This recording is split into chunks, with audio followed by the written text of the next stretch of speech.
দেখেন আমাদের সমস্যা হলো আমরা ইসলামকে আংশিক মেনে অভ্যস্ত এবং আমরা অর্ধেক ইসলাম মেনে জান্নাত খুঁজি। এটা আমাদের বড় মাপের ত্রুটি, ভুল।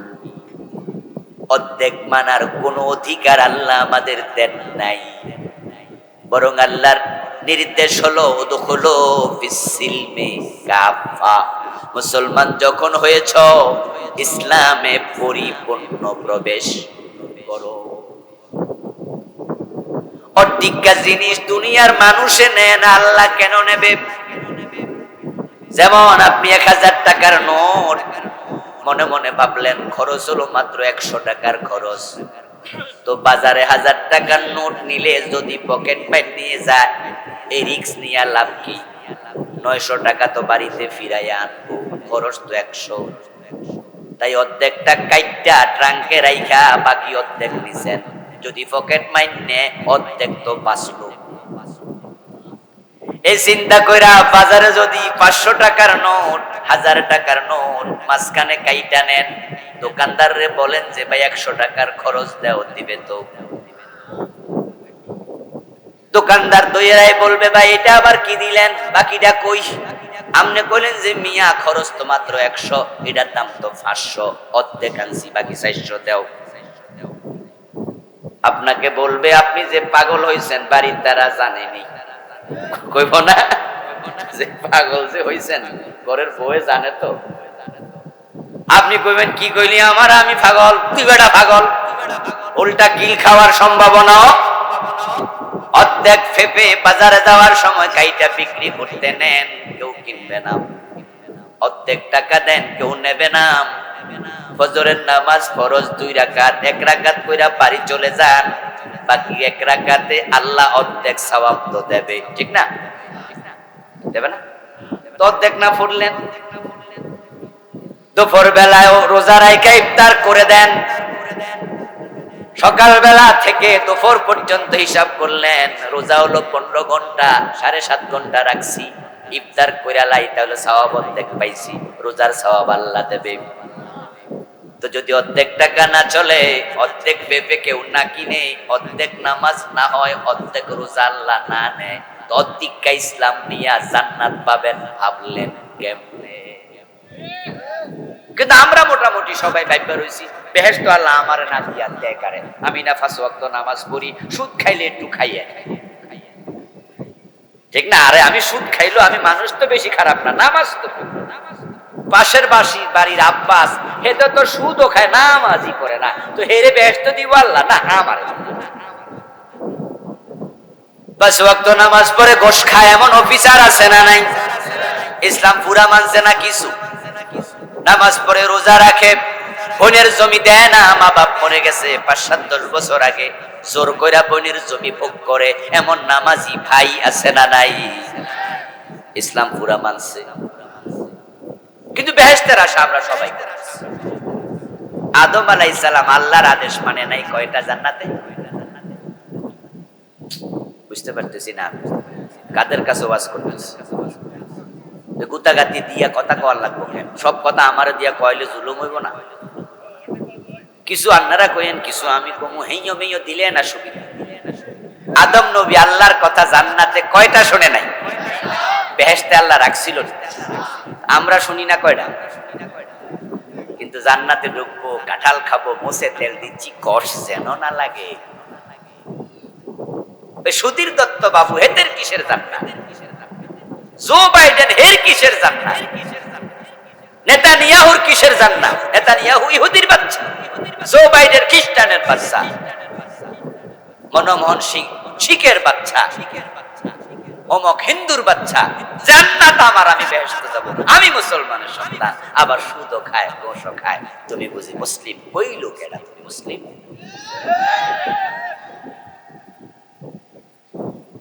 আনাকিমুদ্দিন, ইসলামে প্রবেশ করো, দ্বীন কায়েম করো, ইসলামে উদখুলু ফিস-সিলমি কাফা, পুরা প্রবেশ করো। আল্লাহ তাআলা আপনাকে আমাকে বলছেন ইসলামে পুরা ঢোকো, দ্বীন কায়েম করো।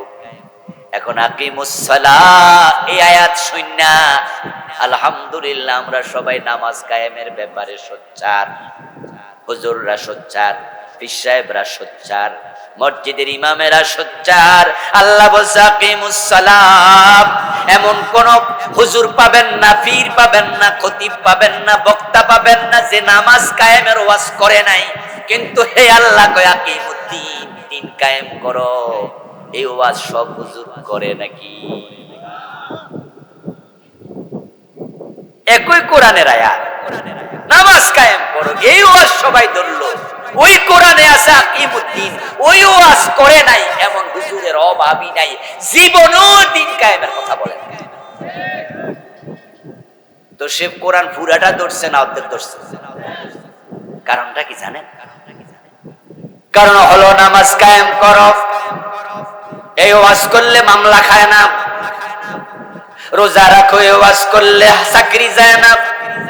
হজের ওয়াজ করে ওয়াজ করলে আপনার জেল জুলুম অত্যাচার হবে না। বরং নামাজের ওয়াজ করলে বেনামাজিও কয় ওয়াজ ঠিক আছে। রোজার ওয়াজ করলে বেরোজগারি কয় ওয়াজ কিন্তু দারুণ। আর দিন কায়েমের ওয়াজ করলে সমাজে যারা নেতা আছে তারা বোঝে দিন কায়েম হলে তো সুর ধরে হাত কাটা শুরু, তাহলে আমার উপায় কি? অধিকাংশ নেতাই তো চোর। এই দেশের নেতা হইয়া চুরি করে না এমন নেতার সংখ্যা 100-তে কয়জন পাবেন? এই ভাই সব খারাপ করেন, আমার চাকরিও থাকবে। এই জন্য কিছু কমপক্ষে বাদ দিয়ে 2-4 জন আমি কইতে পারবো ভাই, আমি কিন্তু আমনেরে কইছি না, ওই 2-4 জনের ভিতরে আমনে আছে। দেখছেন নি অবস্থাটা? আপনারা কইতেছেন যে নেতা চুরি করে না এমন নেতা 100-তে 1 জন পাওয়া কঠিন, ঠিক না? প্রায় সব নেতা চোর। এই দেশের লোকেরা জনগণের জন্য রাজনীতি কয়জনে করে? 100 জনের মাঝে 99 জন নিজের পেটের জন্য রাজনীতি করছে। শুধু যারা ইসলামওয়ালা, কোরআনওয়ালা যারা বলে আমরা রাজনীতি করি, তবে আমাদের রাজনীতি হলো আল্লাহর আইন কায়েমের রাজনীতি। আমরা যখন ক্ষমতায় যাব আমরা চোর ধরে হাত কাটার আইন বানাবো। আর যারা চোর ধরে হাত কাটার আইন বানাবে বলে বোঝা গেল তাদের হাত কাটার অন্তরে ভয় নাই, কারণ তারা চুরি করে না, তারা চুরি করবেও। এই যে 2 জন মন্ত্রী ছিল হুজুরদের মাঝে, ছিল নি? জোট সরকারের আমলে 2 জন ছিল না? 2 জন মন্ত্রী ছিল 5 বছর। 2 জনকে শহীদ করে ফেলা হয়েছে, ফাঁসি দেওয়া হয়েছে। আচ্ছা, ওই 2 জন মন্ত্রী যখন পরবর্তী গভর্নমেন্ট ফখরুদ্দিন আইলো, মঈনুদ্দিন আইলো, তারা তো মাইক্রোস্কোপ দিয়া, টেলিস্কোপ দিয়া, টর্চ লাইট দিয়া খুঁজছিল, দুর্নীতি পাইছিল 1 টাকা? 1 টাকারও পায়। তারপর আপনারা কেন বুঝেন না ইসলামওয়ালা দরকার, কোরআনওয়ালাদের ক্ষমতায় দেয়া দরকার? কেন বুঝেন না? ইসলাম যদি ক্ষমতায় যায়, কোরআনওয়ালারা যদি ক্ষমতায় যায়, সোনার বাংলা হতে 15 বছরও লাগবে না। এই দেশে যারা রাজনীতি করতেছে অধিকাংশরে দেখবেন যে কমিশনার হইলে, মেম্বার, চেয়ারম্যান হইলে কয়দিন পরে কোটিপতি, আর মন্ত্রী এমপি হইলে তো 1000 কোটি 100 কোটি টাকার মালিক। আমাদের নেত্রী কয়দিন আগে বলছিলেন, এই মাইকের আওয়াজ বাড়াও, আমাদের নেত্রী কয়দিন আগে বলছিলেন তার বাড়ির ফিয়ন কত কোটি টাকার মালিক? 400। আমি বলি যদি বাড়ির ফিয়ন 400 কোটি টাকার মালিক হয়, বাড়িওয়ালা কত টাকার মালিক? তাইলে এটার হিসাব মিসাব ক্যালকুলেটারে কুলাই করে। এই যে ব্যাংকে গেলে এখন একসাথে 5 লাখ টাকা দিতে পারে না, চেক ফিরাইয়া দেয় অনেক ব্যাংক। আমাকেও ফিরিয়ে দিয়েছে 5 লাখ টাকা কয়দিন আগে, ফার্ম গেটের মতো জায়গা। আমি চেক দিলাম, বললো হুজুর এত টাকা দিতে পারবো। সরকারি ব্যাংক বলে কি? আমার বেতনের টাকা জমা হয়েছিল, আমি তো সরকারি চাকরি করি না, তো সরকারি চাকরি তো সরকারি ব্যাংকে বেতন আসে। অনেক দিনের টাকা জমছে, আর আমি গেছি আর আমার করে দিতে বলছি একসাথে এত টাকা দিতে পারে। কিছু কিছু নেন, কালকে আবার নিয়ে, পরশু আবার। দেশটাকে কারা ফতুর বানালো? ওই যে 400 কোটি টাকা ফিয়ন মালিক আর এসালম কোম্পানি, নাম শুনছেন? ও বেটা একাই দেশ কাজ করে দিছে। দেশের অধিকাংশ ব্যাংক একবার ভিক্ষুক বানায় ছেড়ে দিছে। আমাদের দেশের নেতারা এ দেশের টাকা লুট কইরা তারা কানাডায় বেগম পাড়া তৈরি করেছে, বিশাল একটা এলাকা শুধু বাংলাদেশি বেগমের নামে। বেগম বোঝেননি? বউয়ের নামে। আমি প্রথমে ভাবছিলাম বেগম নামে কোনো মানুষ হয়তো আছে, মহিলা অথবা কোনো পুরুষ, তার নামে হয়তো এলাকার নামকরণ। পরে শুনি না, বাংলাদেশের নেতারা অফিসারেরা ওখানে প্লট কিনছে, বাড়ি কিনতেছে, নিজের নামে কিনে না। সরকার যদি ধরে এত টাকা পাইছো কই, এই জন্য সরকার ধরলে আমি বলবো আমার তো কিচ্ছু নাই, সব আমার বউয়ের। বেগমদের নামে বাড়ি কিনছে, বাড়ি বানাইছে, প্লট কিনেছে, এই জন্য এলাকার নাম কি? বেগম পাড়া। টাকা কার? আপনার আর আমার। হাজার হাজার কোটি টাকা লুট করে ফেললো। দিন কায়েম যদি হতো তাহলে চুরি হতো না, ডাকাতি হতো না।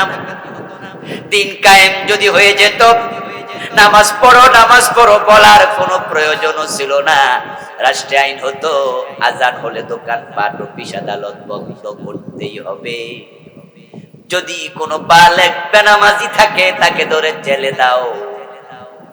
আপনি এই সিস্টেম চালু করে দেন, আজানের সাথে সাথে ফিরোজপুর বাজারে সব দোকানদার তাদের দোকানের শাটার ফেলে মসজিদে চলে যাবে।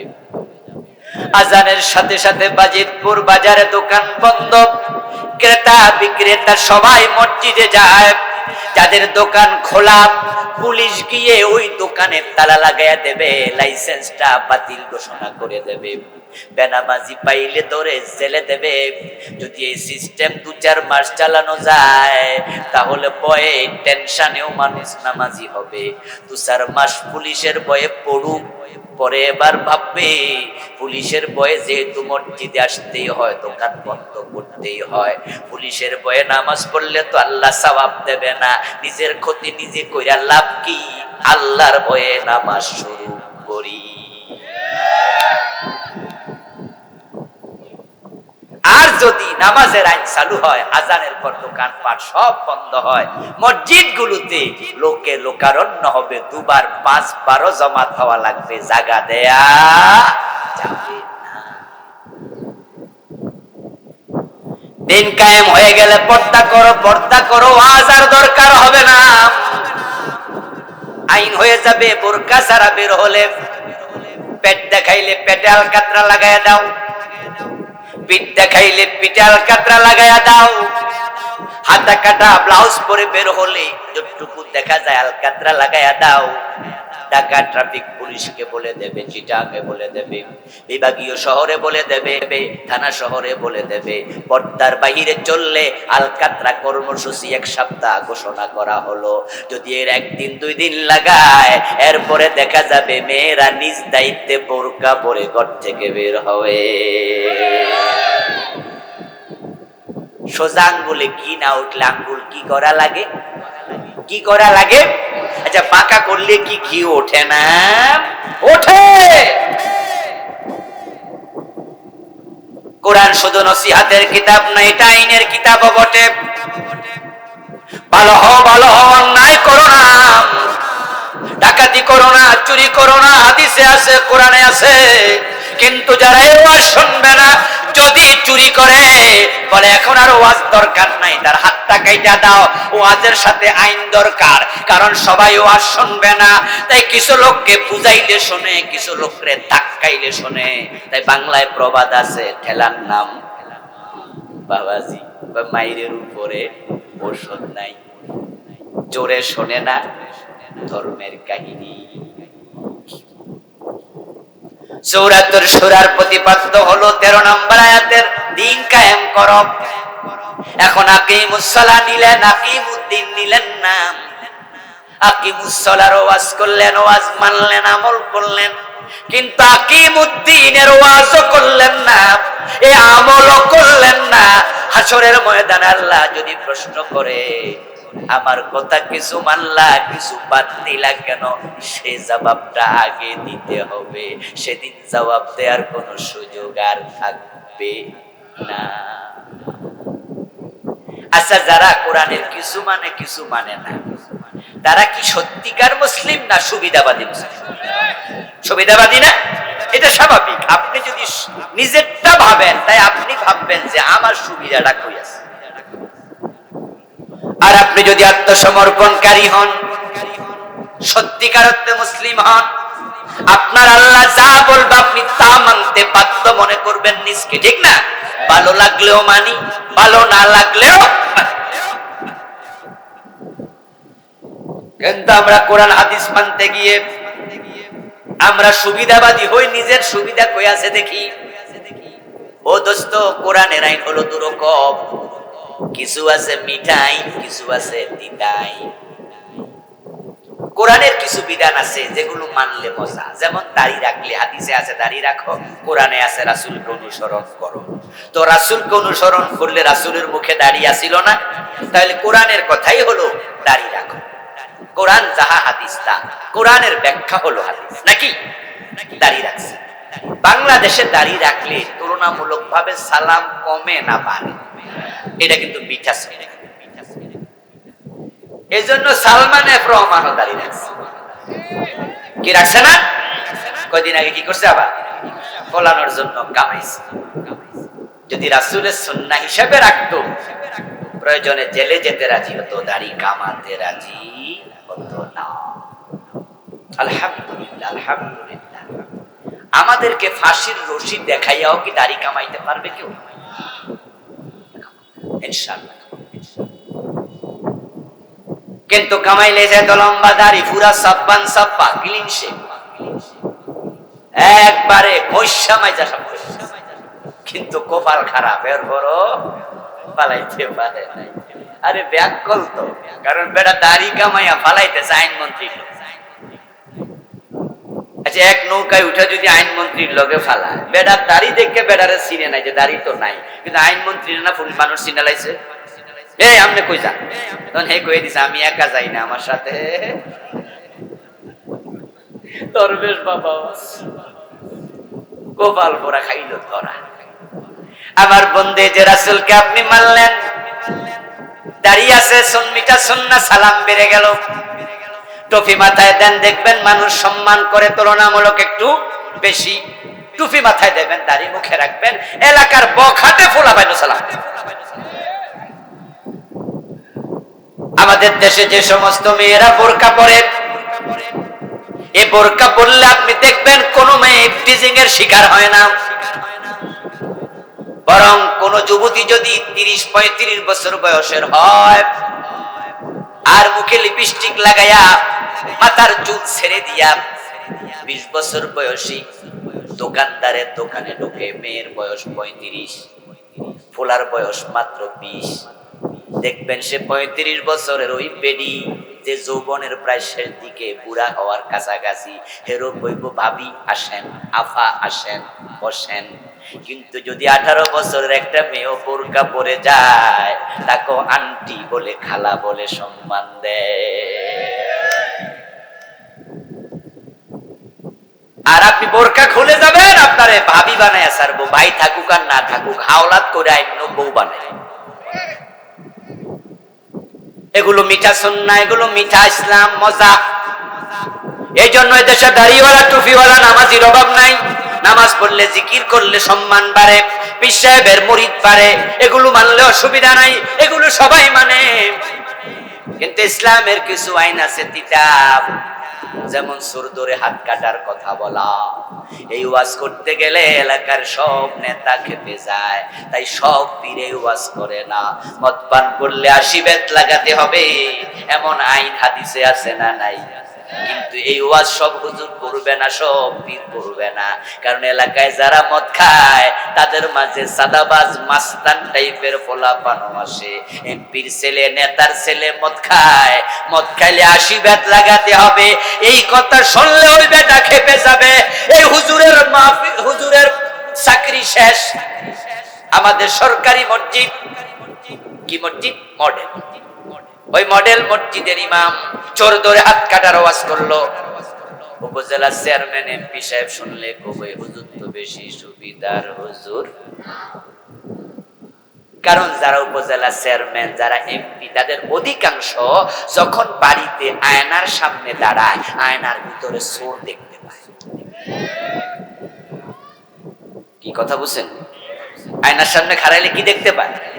আর মডেল মসজিদের হুজুর কি ওয়াজ করছিল গত জুমায়, সুর ধরে হাত কাটতে হবে। তখন ওই নেতা যিনি আয়নার ভিতরে সুর দেখছে, হে তখন নিজের হাত ধইরা ছায়া আছে। এই হুজুর তো সুবিধার হুজুর না। তাই হুজুররা আমরা বড় চালাক, এমন ওয়াজ করব যেন ক্ষতি বি জীবনেও না আসে। এমন পীর হব, এমন ওয়াজ করব যেন সব দলের লোক মুরিদ হয়।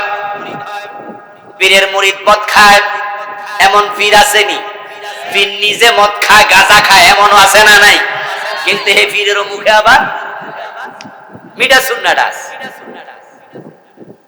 ডাক্তারের কাছে যখন আমরা যাই, তখন ডাক্তার রোগ বুঝে ওষুধ দেয়। আপনার বাচ্চার 103 ডিগ্রি জ্বর, আপনি বললেন যে স্যার গত 5 দিন জ্বর কমে না। ডাক্তার তখন বুঝে অ্যান্টিবায়োটিক ছাড়াই জ্বর যাওয়ার সম্ভাবনা নাই।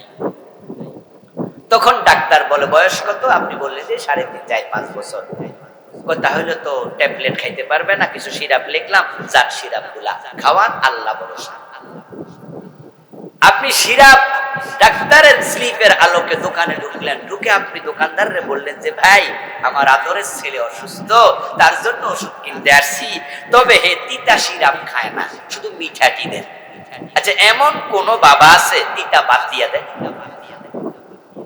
বরং আমরা ডাক্তারে জিজ্ঞাসা করি না, ওষুধ আলারে বলি এই স্লিপ দেখে দেখে ওষুধ দেন। 3-4টা সিরাপ দিছে, তিতা হোক আর মিঠা হোক, আমার ফোলা সুস্থ হবে। তারপরে আপনি সিরাপ কিনা বাড়িতে গেলেন, ডাক্তারের দোকান থেকে সিরাপ নিলেন, মুখা খুলে ছেলের 1 চামচ খাওয়াইলেন, ফোলা হাত কইরা রইছে, কিরে আরো একটু খাও, মিঠা লাগছে। পরেরটা খুইলা খাওয়াইছেন আর মারছে। এমন তিতা ওষুধ আছে যেটা ছাইপা ধরলেও খায় না, জোর করে নাকে দইরা, মুখে দইরা, বাবা বুকে ফাড়া দিয়া দইরা খাওয়া, এমন ওষুধও আছে। আচ্ছা, এই যে ডাক্তারি তিতা ওষুধটা লিখলো, নিশ্চয়ই এটা আপনার সাথে দুশ্মনী করে লিখছে, ঠিক না? কোন বাবা ভাবে না আমার ডাক্তার আমার সাথে দুশ্মনী করছে, বরং মনে করে এর মাঝে কল্যাণ আছে। শুধু মিঠা ওষুধে জ্বর যাবে না, অ্যান্টিবায়োটিক সবগুলো মিঠা হয় না, তিতাও। ছেলে খাইতে চায় না, জোর করে খাওয়াইয়া দেয়। ওই ছোট মানুষটা মনে মনে ভাবতেই পারে আমার বাবা আমার বুকে চাপ দিয়া ধরছে, মা নাকে চাপ দিয়া ধরছে, তারপরে আমি খাই না, জোর কইরা খাওয়াচ্ছে। এই দুইটার মতো দুশ্মন এই জমিনে আর নাই। আচ্ছা, ফোলা যা ভাবছে আসলে কি মা বাবা দুশ্মন? তো আমাদের হুজুরদের ওয়াজ শুনে আপনারা তাই ভাবেন, যেই হুজুর কত রাতে ওয়াজ করে গেছে, জিকির করলে জান্নাত, নামাজ পড়লে জান্নাত, রোজা রাখলে জান্নাত, এই হুজুরের ওয়াজ আপনাদের তিতা লাগে নাই? দারুন হুজুর, দারুন হুজুর, সুবহানাল্লাহ কইতে কইতে বাড়ি চলে গেছেন। আর যেই হুজুর কয় না না না, নামাজ রোজা হজ যাকাত লাগবে, আল্লাহর জমিনে আল্লাহর দ্বীন কায়েম করা লাগবে, চোর ধরে হাত কাটা লাগবে, মদ খাইলে 80 বেদ দিতে হবে, বোরকা পরার আইন করতে হবে, আজান হলে নামাজ পড়তে হবে, দোকানপাট বন্ধের আইন করতে হবে, জমিন যার আইন চলবে শুধু তার, এই বিধানে দেশ চালাতে হবে। হুজুরের ওয়াজ আর মজা না, তখন ওই হুজুরকে রাজাকার রাজাকার মনে হয় না। কালকে ওয়াজে গেছিলাম, শুধু রাজনীতি করছে না, কিন্তু গত 4 দিনের ওয়াজ শুধু ওয়াজ। কারণ ওই হুজুর তো দিন কায়েমের কথা বলে নাই, তাই রাজনীতি মনে হয় নাই। আর আজকের হুজুর দিন কায়েমের কথা বলেছে, এটা রাজনীতি হয়ে গেল। আপনার বিবেকের কাছে আমার প্রশ্ন, আমার আল্লাহ যদি দিন কায়েম করতে বলে আর এটাই রাজনীতি হয়, এই রাজনীতি করা আমাদের জন্য নফল না ফরজ? বরং যে হুজুর অধিক ওয়াজ করছে ওইটারে দুশ্মন মনে করা উচিত, যে হুজুর হাসরে আমাদেরকে ধরা খাওয়াই। যেই ডাক্তার শুধু মিঠা ওষুধ দেয়, তিতা ওষুধ দেখেই না। জ্বর 100 ডিগ্রি হইল প্যারাসিটামল, নাফা সিরাপ, জ্বর 105 ডিগ্রি হইল নাফা সিরাপ, এটা কি একটা ডাক্তার হইল? আপনাদের দেশও দেখবেন যে কিছু বক্তা, কিছু আলেম, আমি আলেম বক্তাদের এই জন্যই কথাগুলো বলছি, পীর বুজুর্গের কথা, কারণ ইসলাম সাধারণ মানুষ তো তাদের থেকেই শিখবে, ঠিক কিনা? দেখবেন সব মাহফিলে গেলে একরকম শুধু নামাজ নামাজ, রোজা, হজ, যাকাত, এবং মসজিদের খতিবগুলো পর্যন্ত তাই শুধু। তাই কি হয় রেজাল্ট হয়, খতিব সাহেব যখন জুমার দিন মসজিদে ওয়াজ শুরু করে, কিছু মুসল্লি দেখবেন যে ওয়ালে হেলান দিয়া ঘুমাই দিচ্ছে, ওয়ালের লোকে হেলান দিয়া চোখ বন্ধ, হুজুর ওয়াজ করুন, কারণ মুসল্লি বুঝছে এই ওয়াজ তো 3 জুমা আগেও হচ্ছে।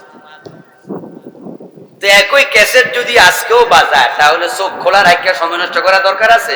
বরং এই ফাঁকে 30 মিনিট ঘুমাইলই, দরকার হলে আজান শুনে উজু করে আবার। মসজিদে লোকজন অমনোযোগী, হুজুর বাংলায় আলোচনা করতে করতে খুতবা পড়ার টাইম, তখনও মসজিদ অর্ধেক ভরে না। কেন? কারণ মানুষ মজা পায় না। এই হুজুর তো ঘুরা ফিরা ওয়াজ 4-5টাই শিখছে, এর বাহিরে আর ইসলামই নাই, বুঝি।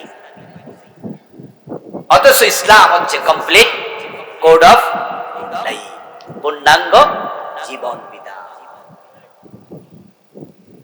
আল্লাহ তাআলা এমন একটি দায়িত্ব আমাদেরকে দিলেন, শারা লাকুম মিনাদ দীনি মা ওয়াসা বিহি নূহা।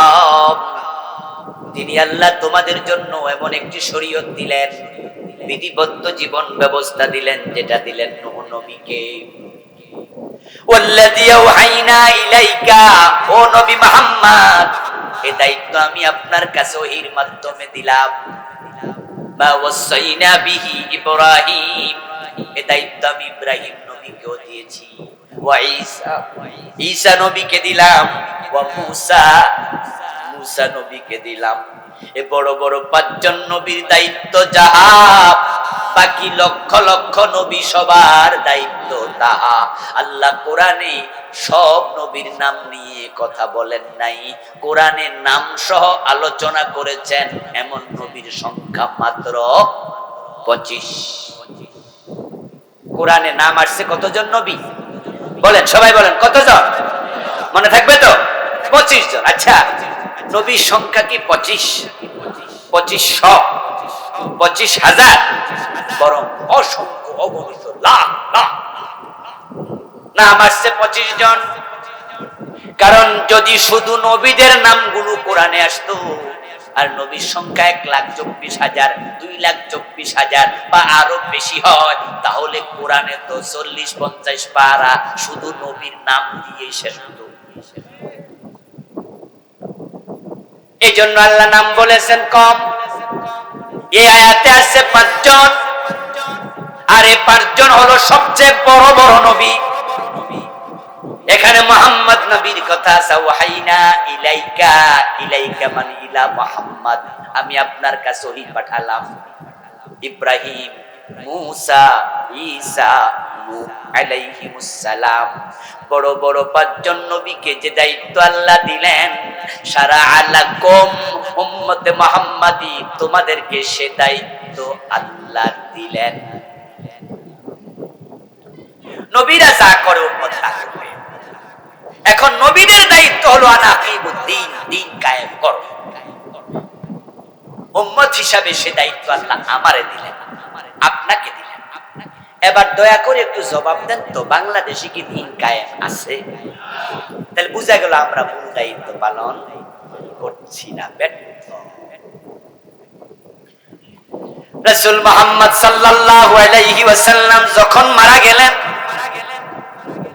23 বছর নবুয়তের দায়িত্ব পালন করে দুনিয়া থেকে যখন বিদায় নিলেন, তখন সমাজে মদিনায় দ্বীন কায়েম ছিল কিনা? তাহলে বোঝা গেল উনার দায়িত্ব উনি 100% পালন করেছেন। এই জন্যই তো তিনি বিদায় হজের ভাষণে একটা প্রশ্ন করেছিলেন সাহাবীদেরকে, উপস্থিত জনতাকে, আলা হাল বাল্লাগতু। ওনার বিদায় হজের ভাষণের শেষ দিকে তিনি বললেন, শোনো, আমার রবের পক্ষ থেকে যে দায়িত্ব এসেছিল আমি কি সেটা পৌঁছিয়ে দিতে পেরেছি? তখন সাহাবারা চিৎকার দিয়ে বলেছিলেন, নাম বালাব, আপনি আপনার দায়িত্ব পালন করেছেন। তখন প্রিয় নবী বলেছিলেন, ফাশহাদু, ফাশহাদু, তোমরা সাক্ষী থাকো, তোমরা সাক্ষী থাকো, আমি আমার দায়িত্ব পালনে কোনো গাফলতি করি নাই। আল্লাহর নবী যদি দিন বিজয় করে যেতে পারেন, রাসূলের সাথে সাহাবা বিদায় হজের দিন ছিল 1,14,000-এর কম বেশি। টোটাল সাহাবী সংখ্যা হলো 1.25 লাখ। 1.25 লাখে মিলে যদি দিন বিজয় করতে পারে, বাংলাদেশে মানুষ আছে 18 কোটি, মুসলমান আছে 16 কোটি, 16 কোটি মিলেও আমরা দিন বিজয় করতে পারলাম না। ধারে কাছেও তো নাই, বরং সংসদ ভবন ইসলাম নাই, দিন নাই।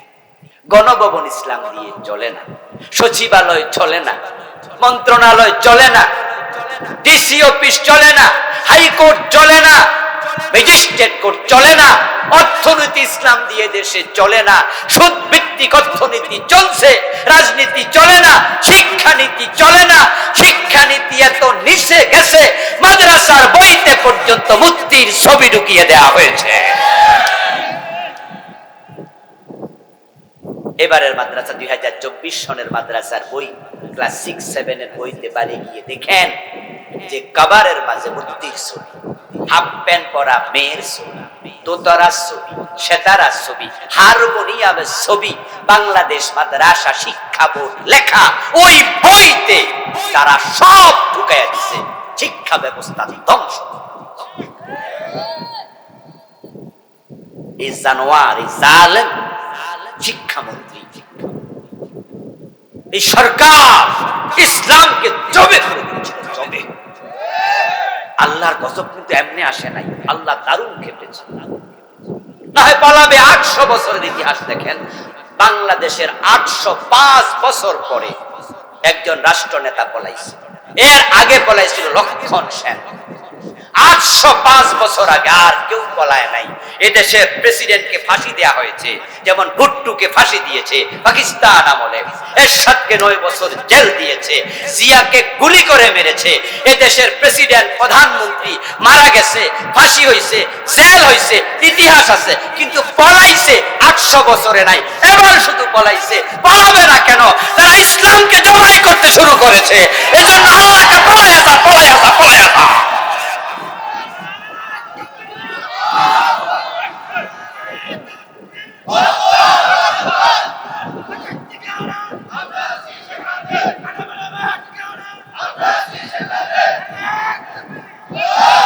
আচ্ছা, আপনারা বলেন তো, মাদ্রাসায় কি হিন্দু পড়ে? ভাইরা সবাই একটু কথা বলেন, মাদ্রাসায় কি হিন্দু পড়ে? তাহলে মাদ্রাসায় মূর্তির ছবি কেন থাকবে? ওখানে মন্দিরের ছবি কেন থাকবে? দোস্ত, তারা কোথায় নিচ্ছিল আমাদের? এবং দোতারা হারমোনিয়াম, মাদ্রাসায় কি হারমোনিয়াম বাজায়? আপনারা যারা মাদ্রাসায় বাচ্চা কাচ্চা দেন, দোতারা শিখাইতে দেন? হ্যাঁ, স্কুলে হিন্দু আছে, বৌদ্ধ আছে, আছে না? তাহলে স্কুলের বইতে যদি মসজিদের ছবি থাকে, আরেক পৃষ্ঠায় মন্দিরের ছবি থাকে, আরেক পৃষ্ঠায় গির্জার ছবি থাকে, আরেক পৃষ্ঠায় বৌদ্ধদের ফেগোডার ছবি থাকে, তাহলে আমরা বলবো যে স্কুলে যেহেতু সবাই পড়ে, সুতরাং এটা থাকতে পারে, এটা যৌক্তিক। কিন্তু মাদ্রাসাতে 100 জন মুসলিম, তুমি সেখানে মন্দির ঢুকাইলা কেন? উদ্দেশ্য কত খারাপ। হারমোনিয়াম ঢুকাইছে, হাফ প্যান্ট পরা মাইয়ার ছবি আমার মাদ্রাসা কিতাবের বইয়ের। আমরা পারিনি, আমরা ফেল করছিলাম। আমরা মাদ্রাসার হুজুররা পারিনি। প্রয়োজন ছিল প্রিন্সিপালরা মিলে, শিক্ষকরা মিলে রাস্তায় নেমে 2024-এর 1 তারিখে জানুয়ারিতে বই হাতে পাওয়ার পরে আমরা মিছিল করা, স্লোগান করা, যে বই আমরা পড়াবো না, এগুলো বাদ দিতে হবে, ঠিক কিনা? কিন্তু আমরা হুজুররা ভাবছি যদি আমরা চাকরি চলে যাই, এজন্য আমরা সরকারি মাদ্রাসার হুজুররা তারা এগুলো করতে পারিনি। কিন্তু আল্লাহ যখন দেখছে 2024-এ ওরা মূর্তির ছবি, মন্দিরের ছবি ঢুকাইছে, হাফ প্যান্ট ওলা ছবি ঢুকাইছে, 2025-এ হাফ প্যান্ট সারানি আবার ঢুকায়, কওয়া তো যায়। তো আল্লাহ কইছেন না, আর নিচে নামতে আমি সুযোগ দেব না। আমার বন্ধু বলেছিলাম যে ইসলাম রাসূল কায়েম করলেন, আমরা কি করলাম? আমাদের দেশে শিক্ষানীতি, অর্থনীতি, সমাজনীতি, রাজনীতি কোথাও ইসলাম নাই। আমার নবী যদি ১৬ লাখ সাহাবীকে নিয়ে উনি মদিনা ইসলাম কায়েম করতে পারে, 18 কোটি মানুষ, 16 কোটি মুসলমান, বাংলাদেশের একটা অফিসও ইসলাম কায়েম করতে পারলাম না। এতে প্রমাণ হয় আল্লাহর দেয়া দায়িত্বের মাঝে আমাদের গাফলতি হচ্ছে। এখন আল্লাহর সামনে জবাব যদি দিতে চান, কোরআন কায়েম, ইসলাম কায়েমের পক্ষে আজ থেকে আসা দরকার আছে না নাই? আল্লাহর জন্য, আখিরাতের জন্য। আপনার কবরে কেউ যাবে না, আমার কবরে আপনি যাবেন না, যার যার আমল তার তার কবরে। ও প্রিয় ভাই, আল্লাহ তাআলা বলেছেন আনাকিমুদ্দিন, দিন কায়েম করো। পরে আবার বলতেছে ওয়ালা তাতাফাররাকু ফি, তবে এর মাঝে মতভেদ করিও না, মতভেদ করিও না। কত সুন্দর কথা! আল্লাহ তাআলা মতভেদ করতে মানা করছে দিন কায়েমের ব্যাপারে। কারণ হলো অনেক মাসালায় মতভেদ করার সুযোগ আছে, কিন্তু দিন কায়েমের ব্যাপারে মতভেদের সুযোগ নাই, বিচ্ছিন্নতার সুযোগ নাই। আপনি নাবির নিচে হাত পাচ্ছেন, রে তোর জ্বালা এটা বারবার লাগে, এগুলো দিস না রে ভাই। নাবির নিচে হাত পাচ্ছেন, আমি বুকের উপরে বাসছি, এক হলো না দুই। হুজুররে জিজ্ঞাসা করবেন, কাবা শরীফের ইমাম, আপনার মসজিদের ইমাম, হুজুর কেউ যে নাবির নিচে বাঁধে, কেউ যে বুকের উপরে বাঁধে, হুজুর নামাজ হইব নি? হুজুর মুস্কি হাসি দিয়া বলবে, আরে ভাই দুইটাই হাদিসে আছে। কেউ জোরে আমিন বললো, কেউ আসতে বললো। যারা উমরা হজ করতে গেছেন, হজে গেছেন, এখানে জোরে আমিন আসেনি? মক্কা মদিনায় আছে, মানে ভাড়ায় আছে। বাংলাদেশে কইলে না আমরা মারতে যাই, কেউ খেপা ওঠে। পাশে যদি কেউ জোরে আমিন কয়, এ নামাজে থাকতেই খেপতে থাকে, ওই সালামটা ফিরে গেলাম। অথচ শাফি মাযহাবে জোরে আমিন আছে, হাদিসে জোরে আমিনের কথা আছে, ওই হাদিস তারা নিল। আস্তে আমিনের হাদিস ইমাম আবু হানিফা নিল। এখন যারা জোরে বলে তাদের নামাজও ঠিক, যারা আস্তে বলে তাদের নামাজও ঠিক। ঝগড়ার কিছু নাই, ইখতিলাফের সুযোগ আছে, কিন্তু দিন কায়েম করো, এই বিষয়ে কারো ইখতিলাফ করার অনুমতি নাই। সবাই মিলতে হবে, কারণ দিন কায়েম করা সহজ ব্যাপার না। এখানে ঐক্যবদ্ধ না হলে দিন কায়েম করা যায় না। খুব কঠিন কাজ। দিন কায়েম করতে যদি আমরা হুজুররা এক হয়ে যাই আগামী বছর, তাহলে দেখবেন যারা এই দেশে চুরি করার নিয়তে রাজনীতি করে, হেরা নিজেরা এক হয়ে যায়। হেরা খুব আসেন আসেন, আমরা আমরা এক। সরে সরে কি, এই কি ভাই জোরে কোন, সরে সরে কি? একদল লোককে দেখবেন যারা অলরেডি ওরা পালানোর সাথে সাথে বিভিন্ন জায়গায় চাঁদাবাজি শুরু করে দিচ্ছে, দখলদারিত্ব নিয়ে নিচ্ছে। এই যে নৌকা ঘাট আছে না, খেয়া ঘাট, সারা দেশের বিভিন্ন নদী বন্দরে খেয়া ঘাট আছে। খেয়া ঘাটে 500 নৌকা আছে এই ঘাটে, এপার থেকে ওপারে যায়। এখন কি এলাকার নেতারা গিয়ে বলে, এই নৌকাওয়ালারা এখানে নৌকা চালাইবা, এপার থেকে ওপারে নিয়া টাকা কামাইবা, তা আমরা কি, আমরা কিছু পাবো না? তো বলে আপনারা কে টাকা? আমরা নিজেরা সরকারের লোক, প্রতি নৌকা প্রতিদিন 50 টাকা করে চাঁদা দিতে। আচ্ছা 500 নৌকা হিসাব করেন তো কত হাজার। এখন এলাকার পাতি নেতা 500 নৌকার চাঁদা খায়। ট্রেন স্টেশনে যান, রেল স্টেশনে যান, টেম্পো স্টেশনে যান, আপনাদের ফিরোজপুর বাজারে যান, রাস্তার পাশে বৈশা কাঁচামাল বেচে, ওরা কি চাঁদা দিতে হয় না? এই যে বাজারের জায়গা সরকারের জায়গা, কিন্তু চাঁদা দিতে হবে। ঢাকায় যে ফুটপাত আছে না, ফুটপাত বুঝেননি, মানুষ হাঁটার জন্য রাস্তার পাশে এরকম মোটা, ওখানে গিয়ে দেখবেন যে রাস্তা দখল করে কেউ কাপড় বেচে, কেউ চা বেচে, কেউ বিস্কিট বেচে, কেউ আয়না বেচে, কেউ চিরুনি বেচে। তা আমি কানাকানি জিগাই মাঝে মাঝে, ভাই কত করে দেয়া লাগে? হুজুর দিন 200।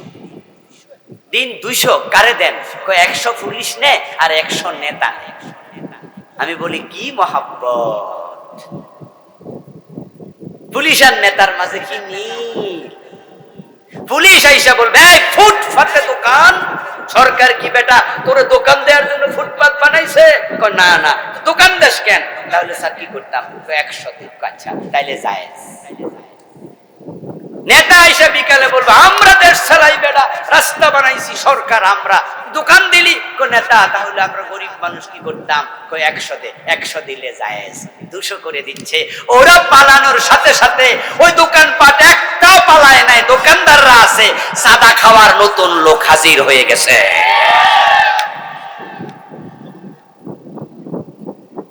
আমরা হুজুররা আলেমরা বলি না, কোন অন্যায় করা যাবে না, অন্যায় মেনে নেওয়া হবে না।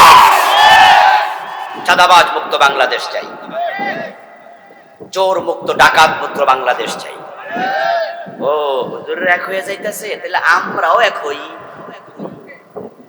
অদস্ত বাস্তবতা কঠিন, দিন কায়েম সোজা নয়। নবী মুহাম্মদ সাল্লাল্লাহু আলাইহি ওয়াসাল্লাম যখন দিন কায়েমের চেষ্টা করলেন, প্রথম বাধা দিল মক্কার কুরাইশেরা, তারা ছিল মুশরিক। কয়দিন পরে প্রিয় নবী যখন হিজরত করে মদিনে আসলেন, মদিনার ইহুদিরা দেখলো মদিনায় তো দিন কায়েম হয়ে গেছে। তখন তারা লোক পাঠাইলো মক্কায়। ইহুদি 3টা গোত্র ছিল, বনু নজির, বনু কুরাইজা, বনু কাইনুকা।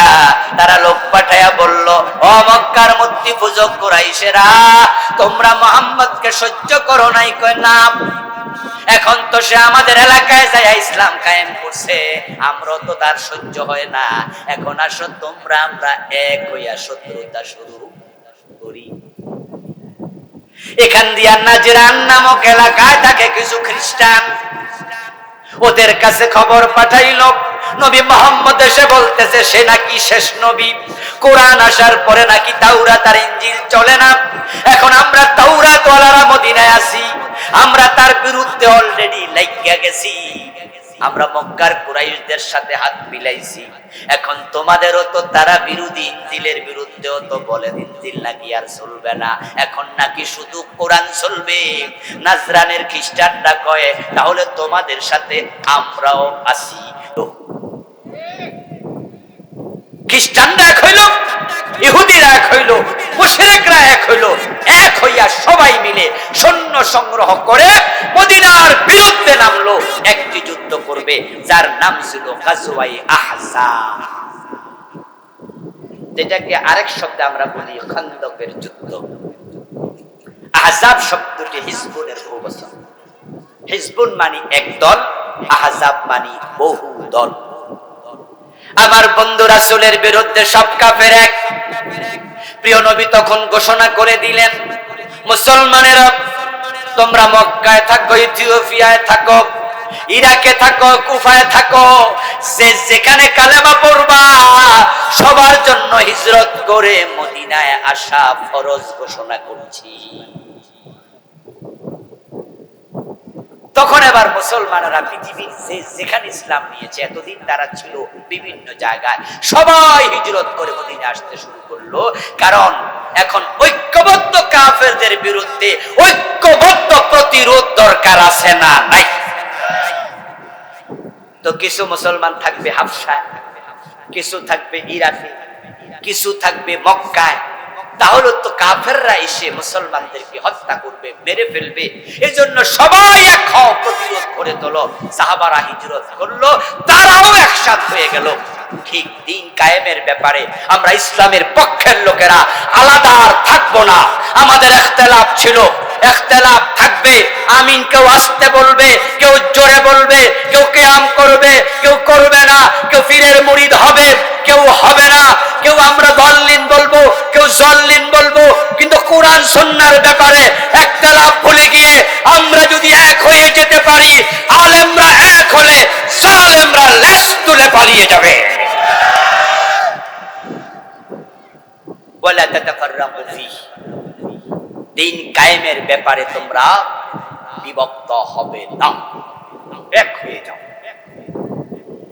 এরপর আল্লাহ তাআলা আবার বলছে কাবুরা আলাল মুশরিকিনা মা তাদউহুম ইলাইহি, ও প্রিয় নবী মুহাম্মদ সাল্লাল্লাহু আলাইহি ওয়াসাল্লাম, যে দিন কায়েমের জন্য আপনি মানুষকে আহ্বান করছেন, আপনি ডাকছেন আসো দিন কায়েম করি, যারা মুশরিক, যাদের দিলে শিরিক আছে, এই দাওয়াত তাদের সহ্য হবে না।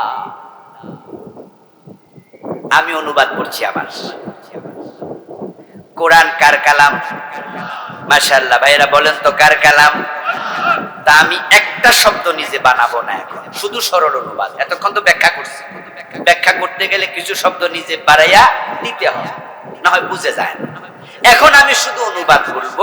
কাবুরা অসহনীয়, বড়, অসহ্য, আলাল মুশরিকিন মুশরিকদের নিকটে, মা তাদউহুম ইলাইহি, যে দিন কায়েমের দিকে আপনি ডাকছেন সেটা।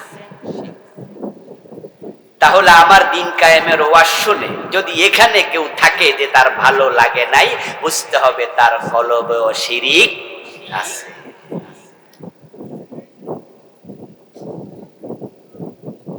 কথা কি বোঝেন? আমি অনুবাদ করেছি মাত্র। আল্লাহ বলেছে দিন কায়েমের দিকে আপনি যখন ডাকবেন, কাবুরা আলাল মুশরিকিন, যারা মুশরিক তাদের এটা সহ্য হবে না। কেন সহ্য হবে না? কারণ আছে। কারণ হলো যে জমিনে দিন কায়েম হয়ে যায়, সেই জমিনে আর লাত থাকবে না, উজ্জা থাকবে না, হুবল থাকবে না, মানাত থাকবে না, চুরি থাকবে। আমি এর আগে জানতাম না শাহজালালের নামে বিমানবন্দর, এর ভিতরে মদের দোকান, আমি এর আগে ভাবি। ও দোস্ত, এই মদের একটা বোতল বাংলাদেশে বানানো হয় নাই, ইয়াবাই দেশে হয় না, ফেন্সিডিল হয় না, হেরোইন হয় না, আফিমের চাষ হয় না, তাহলে এগুলো দেশে আসে কেমনে? ও দোস্ত, চাপা কল চাপ দিলা, তারপরে পানি বের হবে, কিছুক্ষণ পর হেরোইন, ফেন্সিডিল, তারপরে বোতলে বইরা বেচবা, ব্যাপারটা তো তা নয়। তাহলে এগুলো অপর পার থেকে এই পারে যারা ঢুকায়, তাদের হাত আমার সমান না, অনেক লম্বা। এখানে হাজার হাজার কোটি টাকার ইনভেস্ট। এক তোলা হেরোইনের দাম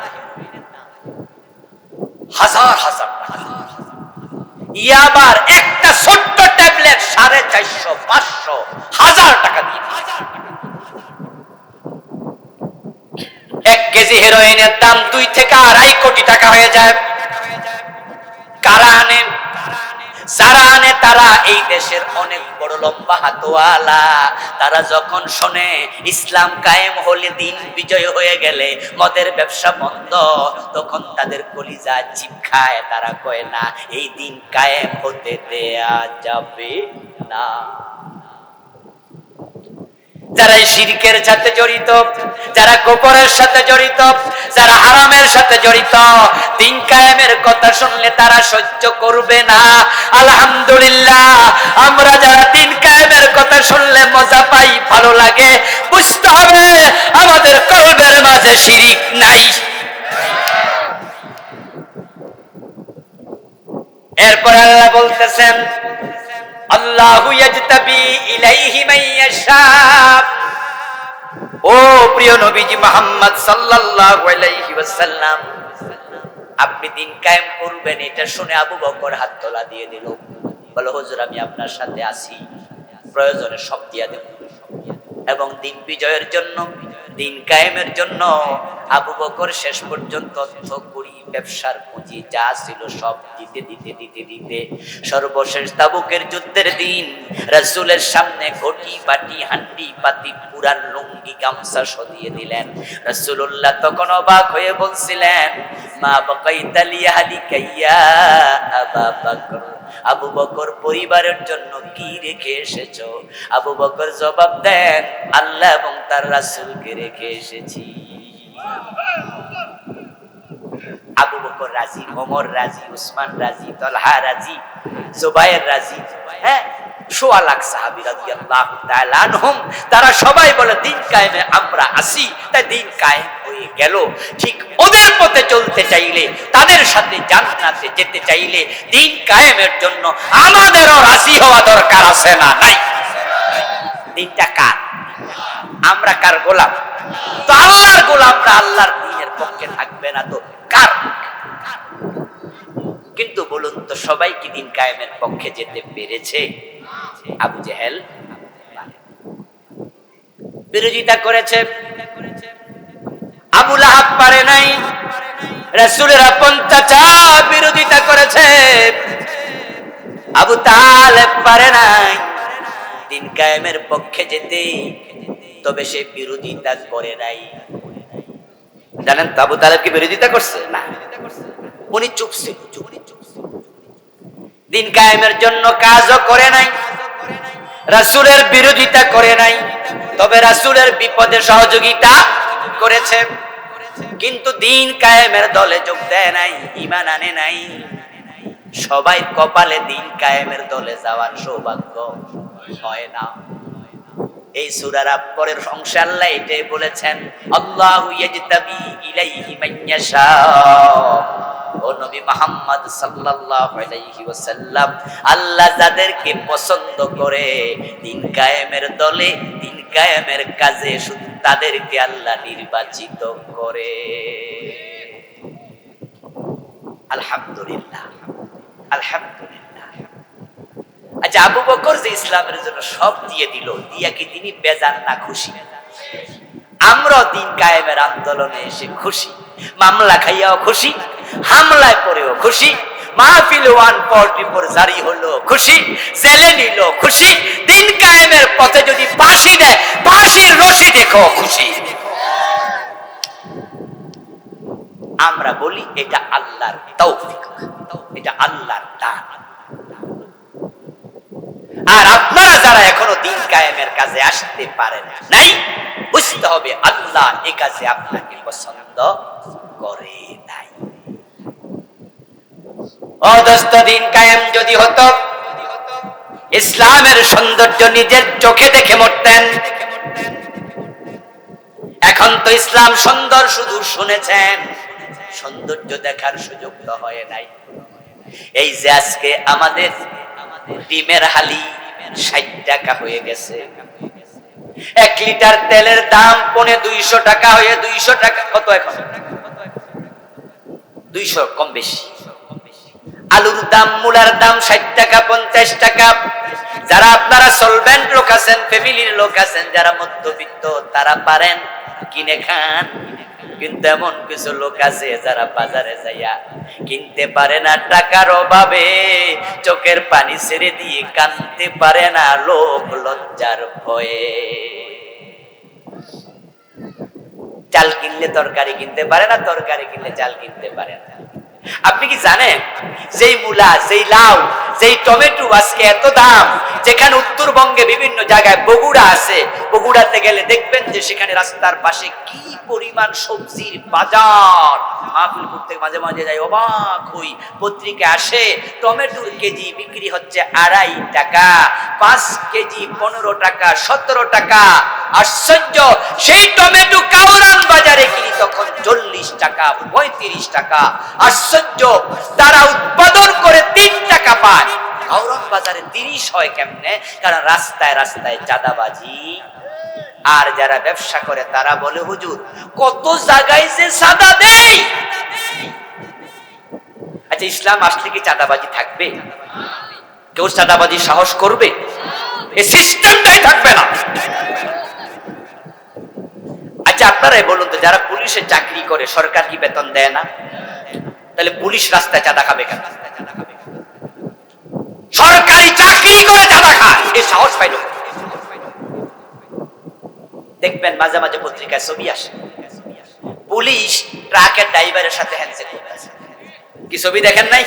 রাস্তার পুলিশ হ্যান্ডশেক করতেছে, পোলাপানে ছবি তুলে নিচে ক্যাপশন দেয়, পাবলিকের সাথে পুলিশের ভালোবাসা কাকে বলে। দেখেন, হ্যান্ডশেক করছে না হাতে কিছু দিছে? মাঝে মাঝে রাস্তা দিয়ে রাতের বেলা তো আমরা যাই, দেখি রাস্তার সামনে জ্যাম। হাই রে বাবা, যানজট লাগলো কিসের রাতের বেলা? 1:30 বাজে 2টা বাজে, কিসের যানজট? ধাক্কাইতে ধাক্কাইতে গিয়ে দেখি কোনো যানজট নাই। রাতের টহল পুলিশ রাস্তার মাঝে ব্যারিকেড দিয়া শুধু একটা কইরা গাড়ি যাওয়ার জায়গা রাখছে, একসাথে 2টা যাওয়ার জায়গা রাখে নাই। সুযোগ হলো কেউ যেন সালাম না দিয়া যাইতে না পারে। যানজট ওনারা লাগাইছে। আর দেখি আগের ট্রাক, ওই ট্রাকের ড্রাইভারের সাথে কনস্টেবল কথা কইতাছে যানজট লাগাইয়া। আমার পিছনে প্রাইভেট কার, হরন বাজাও, এই হরন বাজাও জোরে। ড্রাইভারকে বলি জোরে বাজাও।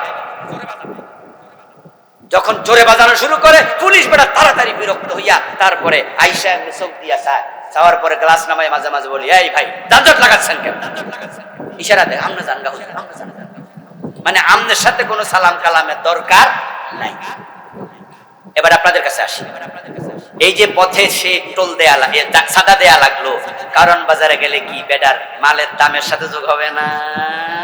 তাহলে আলতেছে আপনার কাঁধে আর আমার কাঁধে। আচ্ছা, বাংলাদেশের টাকা যারা পাচার করে বিদেশ পাঠায়, কার টাকা পাঠাচ্ছে? আপনার টাকা, আমার টাকা। চোর ধরে হাত কাটার আইন হয়ে যাবে। রাস্তায় যে বাজেট হয় 100 কোটি টাকা বাজেট হবে আপনার রাস্তা করার জন্য। 20 থেকে 25% ব্যবসা করবা, এর চেয়ে বেশি করতে পারবা না। বাকি 80 লাখ টাকা রাস্তায় খরচ করো, একবার বানাবা 10 বছর ভাঙবে না। কিন্তু আমার দেশে 100 কোটি টাকা বাজেট হলে খরচ হবে মাত্র 5 কোটি, 10 কোটি, 80 কোটি খায়ালা রাস্তা করার আগে চামড়া উঠে যায়। তাহলে আলটিমেট ধরা খাইলো কেডা? পাবলিক।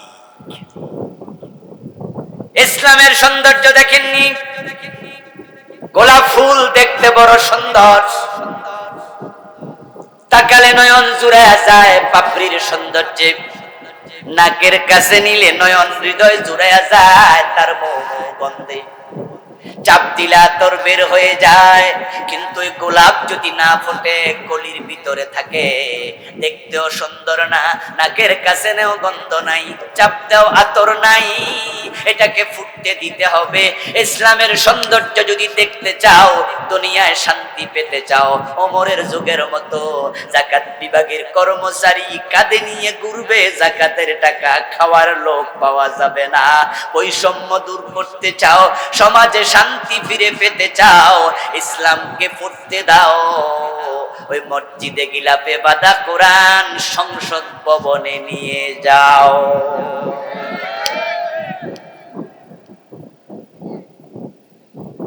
আপনার ঘরে গরম, তাই একটা ফ্যান আপনি কিনলেন। বাজার থেকে ফ্যান কিনে বাড়ি নিয়া এটা যেই বক্সে ছিল ওই বক্সেই রেখে দিলেন, ঘরে ফিট করলেন না। ঠান্ডা লাগবে তো? তো কোরআন শরীফের সেই দশা। এখন এটা আছে হুজুরের কাছে, হুজুর 30 পারা মুখস্থ করছে, ওনার এখানে আছে, সংসদে নাই, গণভবন বঙ্গভবনে নাই। তারপরে এবার ফ্যান কেউ কয় না হুজুর প্যাকেট থেকে খুলছি, এবং তার যে 3টা ফাঁকা আছে এগুলো লাগাইছি, ঘরে টানাইছেন নি? কয় না। ঠান্ডা লাগবে তো? হুজুর প্যাকেট থেকে খুলছি, কোরআন শরীফ মুখস্থ করছি, অর্থ ব্যাখ্যাও শিখছি, কয় সমাজে কায়েম করছেন নি? কয় না। আমার প্রিয় ভাই, কত বড় ব্যাকল ফ্যান ক্রেতা! বেটা ফ্যান ঠিক 3টা লাগাইয়া ডান্ডা এমনি রাইখা দিছে, বাতাস কোত্থেকে আসবে? বাতাস যদি চাও কেনা ফ্যানটাকে ফিট করো, সুইচে অন করো, টিপ মেরা দাও, ফ্যান চলবে, ঘর ঠান্ডা হবে। কোরআনের শান্তি চাও, ইসলামের শান্তি চাও, ওই ঘরের কোরআন সংসদে ঢুকাইয়া দাও, আইন কায়েম করো, ওমরের যুগের শান্তি বাংলাদেশও ফিরে আসবে। আসুন সেজন্য আমরা কাজ করি, আল্লাহর দেয়াবারের সুযোগটা কাজে লাগান। বৈষম্য বিরোধী আন্দোলনের মাধ্যমে বাংলাদেশের চলমান যেই আপনার সংবিধান আছে তার অনেক ধারা অলরেডি স্থগিত। প্রধানমন্ত্রীর ধারাটা স্থগিত আছে, কারণ প্রধানমন্ত্রী নাই।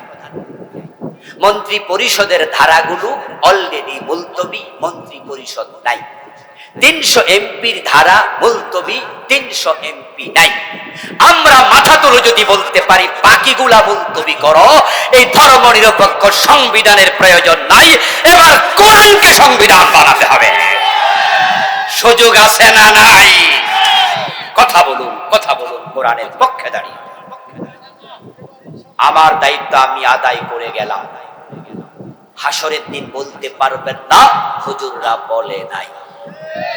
আমি আমার বাবার আইনের কথা বলিনি, আমার গোষ্ঠীর কোন নিয়ম নীতির কথা বলিনি, আমার ব্যক্তিগত কোন আইন নাই যে সেটার কথা বলবো। আমি আল্লাহর কোরআনের আইনের কথা বলছি। কোরআন আমার একানা, আল্লাহ আমার একানা, কোরআন আপনার